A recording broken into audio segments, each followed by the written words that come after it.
Hello students, welcome back. आज हम कर रहे हैं टॉपिक पार्टनरशिप का। इसमें कुछ ऐसे फीचर्स हैं जो शायद एचयूएफ और सोल प्रोप्राइटर में नहीं है। So let us understand them one by one. Partnership, सबसे पहले पार्टनरशिप होता क्या है? Partnership form of business organization emerged to overcome the difficulties of sole proprietor kind of businesses, right? अब इंडियन पार्टनरशिप एक्ट बना हुआ 1932 में। इंडियन पार्टनरशिप एक्ट 1932 कहता क्या है? The relation between persons who have agreed to share the future profits of a business carried on by all or any one of them acting for all. So इसका मतलब क्या है? इसका मतलब है कि जो पार्टनरशिप फॉर्म ऑफ बिजनेस है ना, वो मिनिमम 2 बंदों का होना चाहिए। 2 से ज्यादा बंदे हो सकते हैं ऑफ कोर्स, लेकिन कौन होंगे वो? Who have agreed to share the profits and profits, जो प्रॉफिट्स को फ्यूचर में शेयर करने के लिए एग्रीड है। चाहे सब लोग मिलके काम करें या सबके बिहाफ पे एनी वन ऑफ देम कोई एक काम करे, उसको हम पार्टनरशिप फॉर्म ऑफ बिजनेस बोलेंगे। फीचर्स क्या है पार्टनरशिप के? यही फीचर्स हैं जो अभी हमने बात की है। सबसे पहले formation, it is based on the agreement between the parties among the partners to run a lawful business and it may either be oral और written, right? So Indian contract act कहता है अगर आपने एग्रीमेंट ऑरली किया वो भी equally valid है। But 2 people coming together for charitable purpose, ये पार्टनरशिप नहीं है। पार्टनरशिप हमेशा for the purposes of profit होगी। Liability, the liability of each partner is unlimited. HUF के केस में था कर्ता की लाइबिलिटी अनलिमिटेड थी। सोल प्रोप्राइटर के केस में अगर आपको याद हो तो लाइबिलिटी अनलिमिटेड होती है। इसके केस में हर एक पार्टनर की लाइबिलिटी अनलिमिटेड है। Even their personal properties are held liable for the debts of the partnership firm के जितने भी डेट्स हैं उसके लिए पर्सनल प्रॉपर्टीज भी लाइबल हैं। All the risk of loss is shared by the partners as they are sharing the profits of the firm. Losses, it is not only the profits but the losses भी partners ही share करेंगे। Decision making in control, decisions are generally taken with the mutual consent. सब लोग आपस में बैठ के मिलके म्यूचुअल कंसेंट से ही डिसीजन लेते हैं, whether any one of them acting for all और all of them acting for, right? Continuity, partnership is purely a personal organization and it has no separate legal existence apart from its members, hence it lacks its continuity. Death, insanity of a partner brings an end to the business. A B C D 4 partners हैं, B की death हो जाती है तो क्या business continue रहेगा? नहीं, partnership firm रोकनी पड़ेगी, नई फर्म क्रिएट करनी पड़ेगी विद ए सी डी और some new member, right? Membership 2 से 50, minimum number of members is 2 according to section 464 of the companies act 2013। Maximum number of partners can be 100 but subject to the number prescribed by the government. At present it is limited to 50 by the government of India. So government of India ने बोला हुआ है कि maximum numbers 100 होंगे partnership के, right? लेकिन जो भी government time to time prescribe करेगी, आज की डेट में अप टू 100 तक प्रेस्क्राइब करना था, गवर्नमेंट ने 50 प्रेस्क्राइब किया हुआ है। सो म्यूचुअल एजेंसी, हर एक partner is an agent of the other partner as well as the firm. So partner और फर्म दोनों का वो एजेंट है, राइट? फीचर्स क्या रह गए पार्टनरशिप के? अब formation is based on the agreement, we have already discussed. Liability of each partner is unlimited. I have cleared to you कि पर्सनल प्रॉपर्टी का भी loss they have to bear. The risk of loss is shared by the partners. Decision on mutual consent, decisions जो भी होंगे वो mutually consent से होंगे।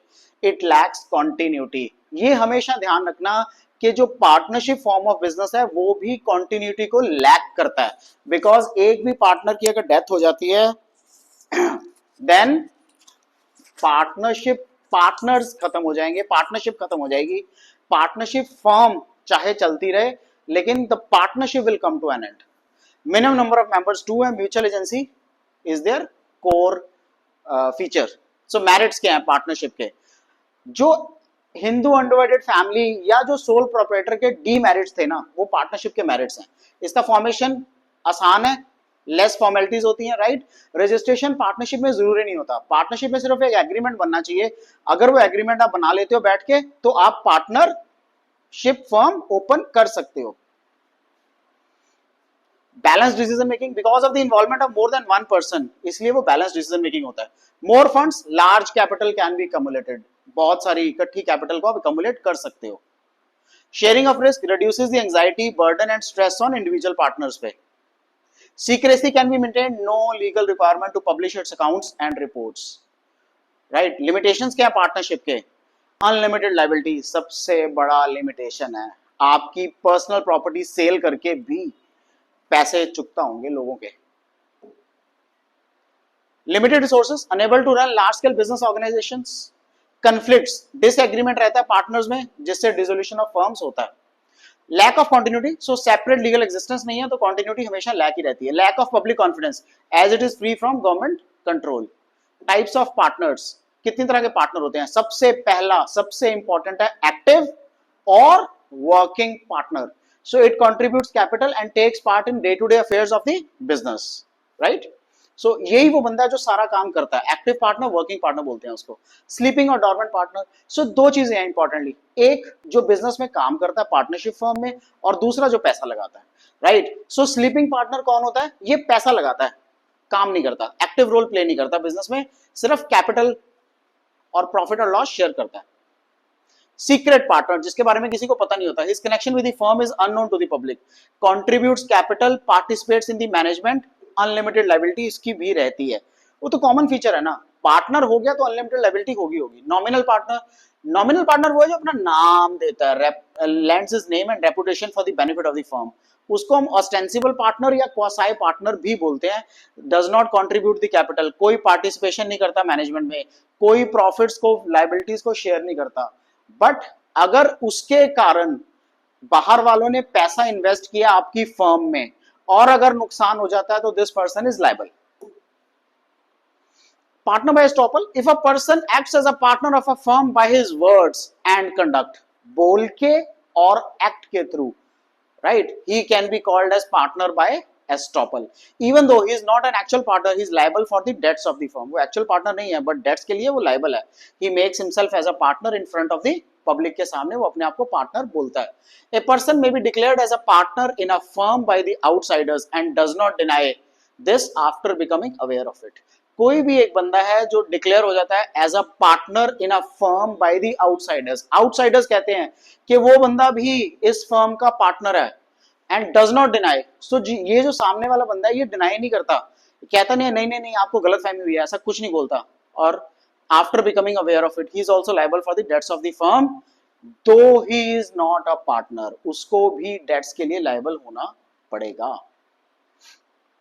सो types of partners, active, sleeping, secret, nominal, partner by estoppel and partner by holding out.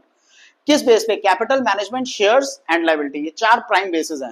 Active partner पैसा भी देता है, मैनेजमेंट में पार्टिसिपेट भी करता है, प्रॉफिट एंड लॉसेस भी शेयर करता है, लायबिलिटी भी उसकी अनलिमिटेड होती है। स्लीपिंग पार्टनर, अब एक चीज देखो, ये स्लीपिंग पार्टनर, सीक्रेट पार्टनर, ठीक है, ये कंट्रीब्यूट करते हैं पैसे को। Nominal partner, partner by estoppel, partner by holding out, ये लोग पैसा कंट्रीब्यूट नहीं करते, राइट। मैनेजमेंट, स्लीपिंग पार्टनर को छोड़ के सीक्रेट पार्टनर मैनेजमेंट में पार्टिसिपेट करता है और एक्टिव पार्टनर पार्टिसिपेट करता है। Sleeping partner, nominal partner, partner by estoppel and partner by holding out does not participate in the management process। shares, profits and losses, अब active partner, sleeping partner and secret partner तीनों profit and losses को share करते हैं। ये nominal partner होता है, generally does not share profit, partner by estoppel does not share and holding out does not share the profits and losses. Unlimited liability, सबकी liability unlimited है, आपके कहने पर अगर कोई पार्टनर बन गया तो लायबिलिटी तो अनलिमिटेड होगी ही होगी। माइनर एज अ पार्टनर, क्या माइनर को हम पार्टनर बना सकते हैं? A minor is a person who has not completed 18 years of age, जिसकी 18 साल कंप्लीट नहीं होते। A minor can not become a partner, he is not capable to enter into a contract. जो भी माइनर होता है ना, as per Indian majority act 1875, वो अपना भला बुरा नहीं समझ सकता, इसलिए वो कॉन्ट्रैक्ट में एंटर नहीं हो सकता। हाउएवर उसको हम एडमिट कर सकते हैं partners to the benefits of the firm. Profits के लिए वो पार्टनर हो सकता है, बेनिफिट्स के लिए वो पार्टनर हो सकता है with the consent of all the partners. For example, if a celebrity is admitted, it may be beneficial to the firm. अगर कोई बच्चा एज अ सेलिब्रिटी अगर आप उसको एडमिट कर लेते हो तो वो पार्टनर फर्म के लिए सुटेबल रहेगा।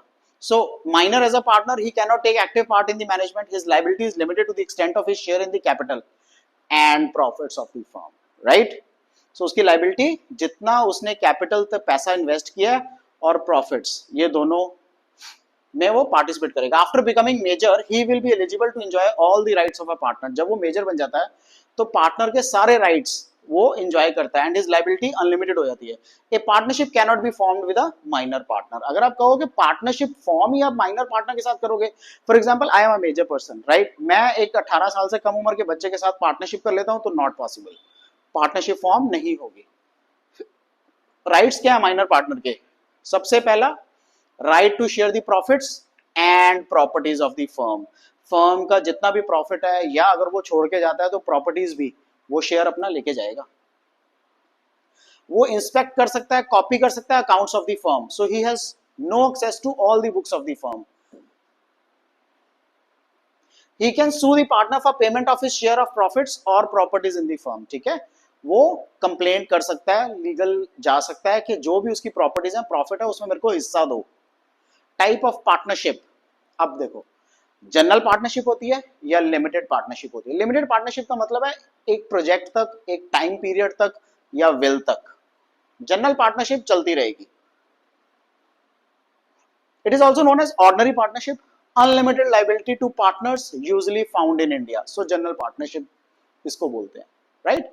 Particular partnership, general partnership, particular partnership, partnership at will.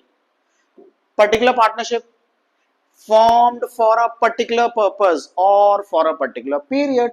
so आपके घर के सामने एक रोड बनानी है, राइट, आपको कॉन्ट्रैक्ट मिलना है।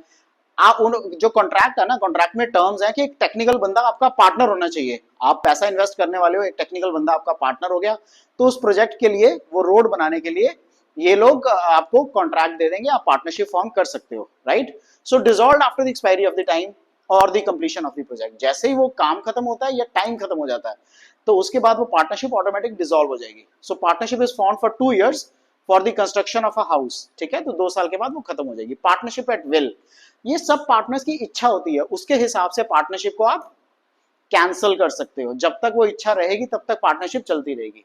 सो duration of partnership is not specified in the agreement, ये एग्रीमेंट में मेंशन नहीं होता। It will be continued for an indefinite period, indefinite period तक चलती रहती है।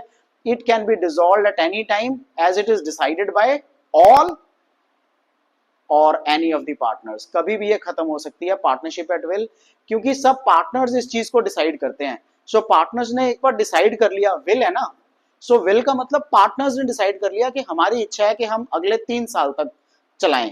ये तो टाइम पीरियड हो गया, लेकिन विल का मतलब है अगर 4 पार्टनर्स हैं, चारों पार्टनर्स की इच्छा है कि अब पार्टनरशिप इससे ज्यादा फायदा नहीं दे सकती, या टाइम पीरियड खत्म हो रहा है, या उनको कुछ और बिजनेस करना है, और देयर हेल्थ अवॉइड्स इट, और दी सर्कमस्टांसेस, सो इस कारण से वो पार्टनरशिप एंड विल खत्म हो सकती है। लिमिटेड पार्टनरशिप, लिमिटेड पार्टनरशिप का मतलब क्या है? एक limited, 2 types of partnership, unlimited liability, limited liability. General partners unlimited liability होती है, स्पेशल पार्टनर्स लिमिटेड लाइबिलिटी होती है, right. Minimum 1 general partner is a must, एक जनरल पार्टनर का होना जरूरी है। It is not allowed in India but prevails in England में चलती है।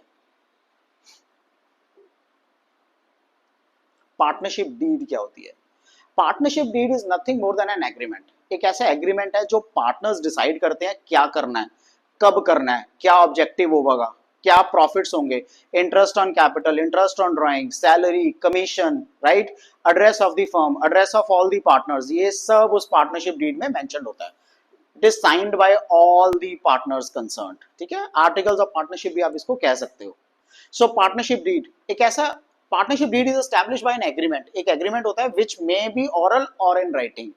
It is always better to have the agreement in writing to avoid any dispute. Agreement जो है ना वो ऑरल भी हो सकता है, रिटन भी हो सकता है, बट हमेशा बेटर यही है कि आप राइटिंग में एग्रीमेंट करो ताकि कोई डिस्प्यूट ही ना रहे। The document containing the agreement in writing among the partners is called partnership deed. It is also known as articles of partnership बोलते हैं हम इसको। कंटेंट्स क्या है पार्टनरशिप डीड के? नेम ऑफ द फर्म, ठीक है, name and address of all the partners, nature and place of the business, date of commencement of partnership, किस दिन से आपकी पार्टनरशिप शुरू हुई है, ड्यूरेशन ऑफ पार्टनरशिप, अगर आपने फिक्स टर्म के लिए रखा है तो, capital contribution by the partners, ठीक है, amount that can be withdrawn by each partner, so drawings कितनी कर सकते हो आप, rules regarding operation of bank accounts, कौन बैंक अकाउंट ऑपरेट करेगा, कितने पैसे विड्रॉ कर सकता है, ठीक है, मिनिमम बैलेंस बैंक में कितना होना चाहिए, किस किस के सिग्नेचर्स चाहिए, वो सारे रूल्स मेंशन होंगे बैंक अकाउंट से। Division of profits and losses, क्या इक्वल शेयरिंग होगा या कैपिटल के हिसाब से शेयरिंग होगा या कुछ और रेशियो बनेगी? इंटरेस्ट ऑन कैपिटल और इंटरेस्ट ऑन ड्राइंग्स कितना रहेगा? Interest on partners loan to the firm, जो पार्टनर ने फर्म को लोन दिया उस पे कितना इंटरेस्ट? सैलरीज कमीशन अगर पार्टनर को देते हैं तो। Details of division of work among the partners, so purchase manager कौन बनेगा, प्रोडक्शन मैनेजर, सेल्स मैनेजर कौन बनेगा, सो जो भी काम होगा उसको डिवाइड करना है।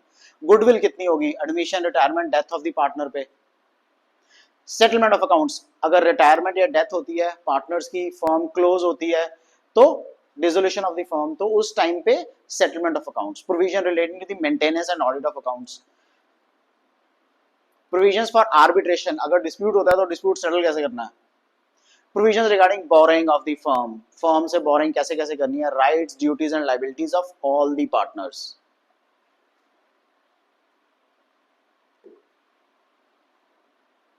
सो ये कंटेंट्स हैं जो अभी अभी हमने डिस्कस किए हैं। Name of the firm, nature of business and location of the business, duration of business, investment made by each partner, distribution of profits and losses, duties and obligations of the partners, salaries and withdrawals of the partners, terms जो govern करेंगे admission, retirement, expulsion of a partner, interest on capital, interest on drawings, procedure for dissolution of the firm, preparation of accounts और auditing, method of solving the disputes, court जाना है, arbitration use करनी है तो कौन से methods हमने use करने हैं जब भी डिस्प्यूट होगा। तो रजिस्ट्रेशन ऑफ पार्टनरशिप, पार्टनरशिप को रजिस्टर करना कंपलसरी नहीं है, ठीक है। पार्टनरशिप एक्ट 1932 ये कहता है कि अगर आपने आपस में एक एग्रीमेंट बना लिया हम उसको प्रूफ मानेंगे, राइट। सो प्रोवाइडेड कुछ सिग्नेचर्स होने चाहिए।